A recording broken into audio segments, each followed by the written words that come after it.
好，接下来要来特别关心到川普豪赌3万吨的主力战舰。我们今天要来看到，如果说是硬拼上中国大陆的055呢，是美国会改写战争，还是重演当年1941年海战史的一些错误呢？今天一起来做关心。好，川普要复活他的这个主力舰了吗？还是要重演这个海战史的错误呢？因为他在12月23号这一天，最新宣布的，他要打造的这个是3万吨，叫做川普级的主力战舰，那么他也列出来了，他说未来就是要筹获20到25艘的同级舰，立刻这个话一出，引发了社群媒体热烈的一个讨论。因为不管是在尺寸或者是武装上面，川普级的这个蓝图带观众朋友来看到，他特别也提出了说，川普级会有这种新世代的相列雷达，并且呢会有垂直发射的系统跟极音速飞弹等等。另外，雷射武器可能还会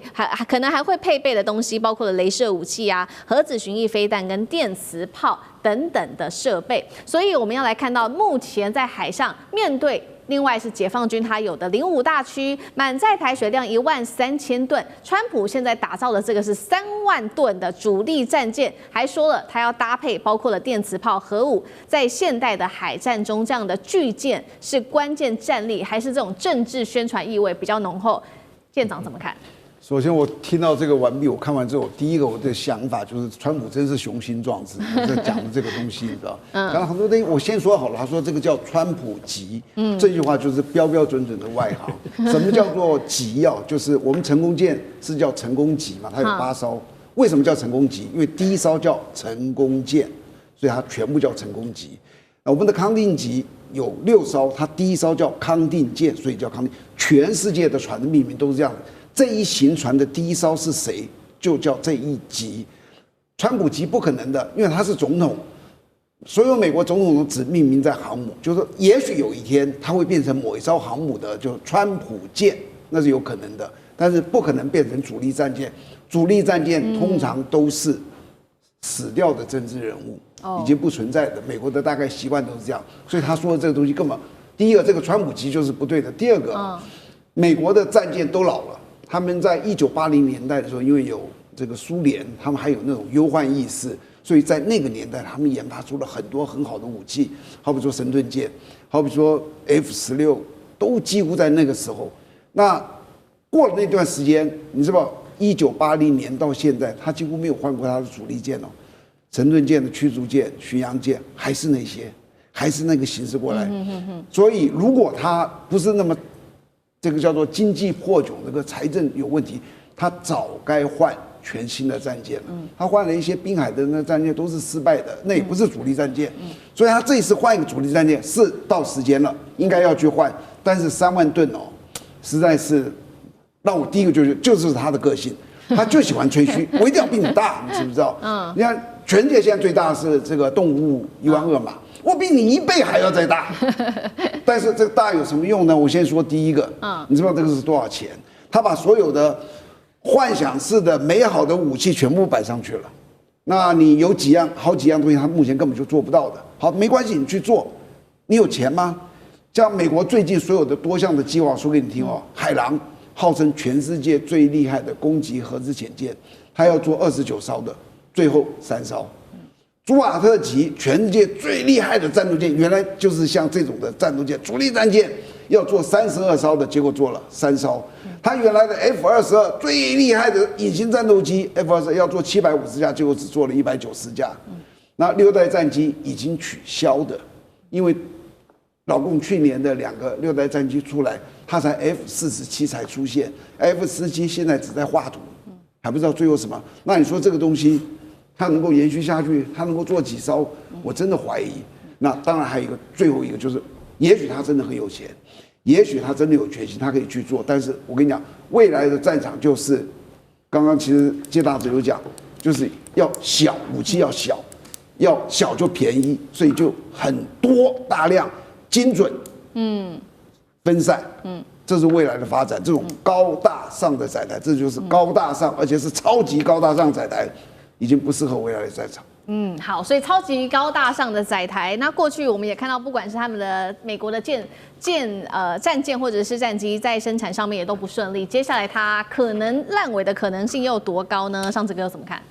所以刚刚就提到，现在全世界都知道，在俄乌战争之后，战争要变成像无人机，要无人。刚包括这样讲，小，你要低价，要机动，而且要能回收，是完全不同传统过去的这个武器的思路。但现在毕竟还叫大家伙啦，川普他就是好大喜功嘛，输人不输丁哈，所以这种要有军舰跟电磁炮，他具体点名了。可到底美国能做吗？其实我们讲，现在美国整体的状况，首先第一个部分，它到底有没有好的制造能力？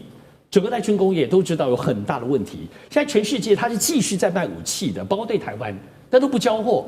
然后这个不交货都拖延，是因为它做不出来，还是什么原因？大家都知道，现在这个制造能力、军工制造能力，除了包括波音、跟洛克希德马丁这样子的大的军工业之外，但其他的都知道，现在包括整个军工业的供应链，做小零件都做不到啊。现在最可笑的就是传说美国的那军舰要焊工都找不到，都缺，焊工的薪水好像是一年好像将近快500万台币都找不到人，到这样子的地步哈，所以很恐怖。而且具体啦，他现在有个伯克级战舰维修，按照道理4年维修完，9年没有维修完。一个伯克级战舰的寿命就30年，其中9年躺在维修厂里面，你不觉得笑掉大牙吗？可这就是现在美国，所以你说现在要做新的东西，能做吗？包括这些新的军舰。电磁炮，而且我们必须来讲电磁炮吧，就刚刚这样讲，电磁炮现在中国大陆现在做，当然日本也有做。刚知道电磁炮这个部分的核心，都知道它，因为它有包括轨道炮跟整个线圈炮2个系统。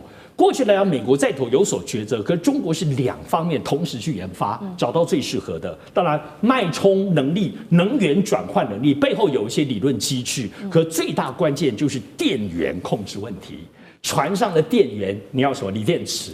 你要能源，中国大陆之所以能做，就因为他们现在锂电池在做新能源汽车，这10几20年来开发的过程里头，掌握了最新最强大的这个技术给国家用啊，这军事在用，所以你根本不知道中国大陆在电源上。包括锂电池整体的配套来讲，在电磁炮做到什么地步？有冷却能力，还有各式各样跟北斗卫星联合作战当中的锁定，这些都是全面的。我不是说美国不可能，美国的研发能力、设计能力是真的很厉害。我相信如果真的决心要做，也绝对不可轻视。可是中国大陆累积是来自于刚刚讲全产业链，包括这10几20年的这些技术累积。美国不是没有，但是你找谁做，连个焊工都找不到嘞。对，好，另外一方面是这个缺工也是一个很大的问题。那另外一方面，刚刚也讲说这个现代化战争嘛，现在船舰也希望说小啊低价能回收或者是无人，但是你现在在这个现代化战争里面压注在这种巨舰，到底有没有走回头路的嫌疑呢？等一下请大使来带我们看，因为我们也要特别来关注到，其实过去在历史上，尤其是主力战舰在1941年都有退出这种重要舞台的这种潜力。那有2个案例，第一个就是当时发生，也是在1941年这一年的这个叫做马来亚海战。当时英国皇家海军最强的是它的威尔斯亲王号的战舰、反击号战斗巡洋舰，他们在当时没有制空权的一个状况之下，是被日军分3批，是以炸弹加鱼雷饱和攻击，就把它给击沉了。这是一例。第2例是德军最大的战舰，这个叫做俾斯麦号，当时在大西洋上，同样是被英军的航母派出的鱼雷轰炸机给击中船舵，最后就自沉了。所以我们可以看到，在现代化战争当中，如果是说在极音速飞弹跟无人机时代下，川普你现在压注在这种巨舰，到底对不对？大师怎么看？我认为这个第2次世界大战的那个战史的教训就让2次大战以后大家都没有把时间花在这些巨型战舰上面。那美国走的是这个2条路线嘛，一个就是核子动力的这个航空母舰，它修了十几艘，现在还有10艘在服役当中。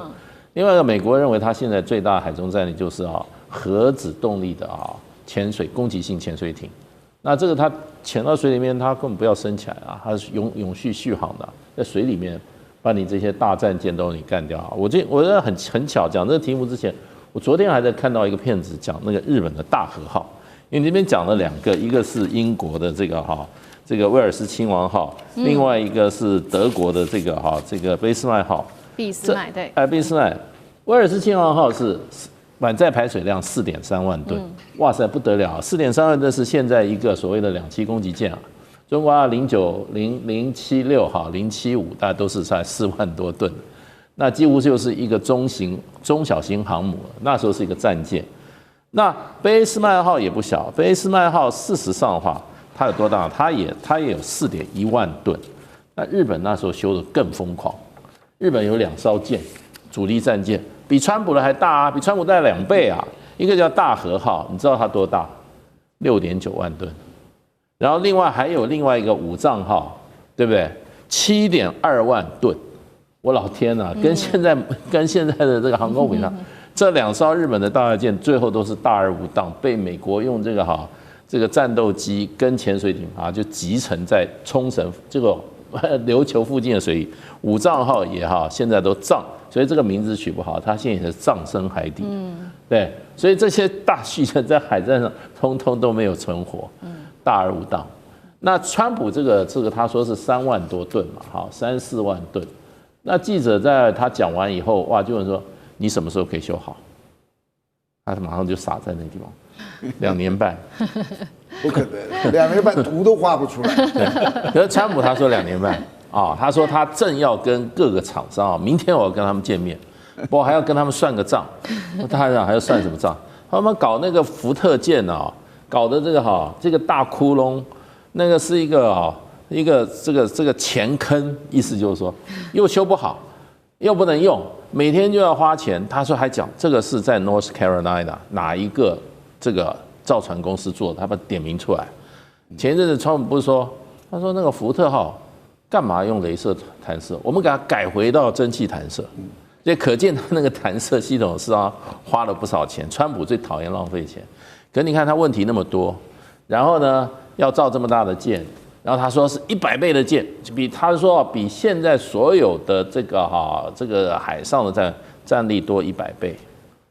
那问题我们看历史来讲的话，为什么人家不造？美国也有他也川普也讲，还有是 Missouri 什么 Oklahoma 都是那种大战舰，现在都停在那个，你现在要看 Missouri， 你就到那个夏威夷的那个珍珠港就在旁，有没有？它还有那个就受降的那一艘舰，它在 Missouri， 它在那个夏威夷的那个珍珠港，你可以看，哇，那个炮好大，那船上也很大，可是美国不造。那我觉得川普就是好大喜功而身边的人你看面色也很凝重。那不过他们也谁敢忤逆他的意思，对不对？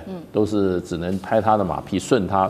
那海军的那个部长也来讲话，都是一片歌功颂德。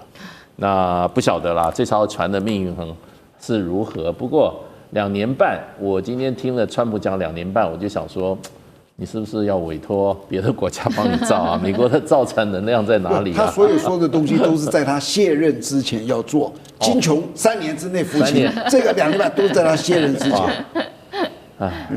好，有它的困难度。好，谢谢大使。那我们休息一下，马上回来。